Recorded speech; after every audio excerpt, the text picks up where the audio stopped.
দেয় না, ঠিক আছে। এদের কাস্টমারের রেশন খাওয়াই, ভরপুর রেশন দেই, কিন্তু কাস্টমার আমার ভালোবাসা দেয় কম। ভরপুর ভালোবাসা হবে আর হবে কথা, চলে আসবেন ডিগিসরে ঘাটে, মনে থাকে ব্যথা।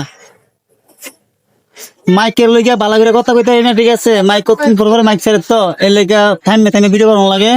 আশা করি ভিডিও দেখলে বুঝতে পারবেন। আগামীকাল বৃহস্পতিবার দোকানটা বন্ধ থাকবে, জালের ফিনিক মিয়া, ঠিক আছে।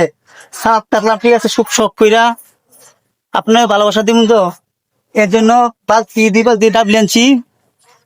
আশা করি রাত 11টা পর্যন্ত দোকানটা খোলা থাকবে, ভরপুর জাল হবে, ঠিক আছে। আমি রেশনটা আবার গাইতেছি, এই মশলাটি সব শেষ হয়ে যাবে। আল্লাহ মনে ভাবেন কত কত কাস্টমার আমার নাই, রাতে 10টা বাজলে মশলা একটু থাকে না, সব শেষ হয়ে যায়। হ্যাঁ, মুরগি বাচ্চা সবসময় 2টা থাকে, দেখছেন। কিন্তু কাস্টমার এত ভালোবাসা দেয়, কিন্তু আমার পেজে ভিউ হয়ে কম। ভরপুর ভালোবাসা দেয়, মাইকেল লাগে ঠিক মতো কথা কইতে পারতেছি না।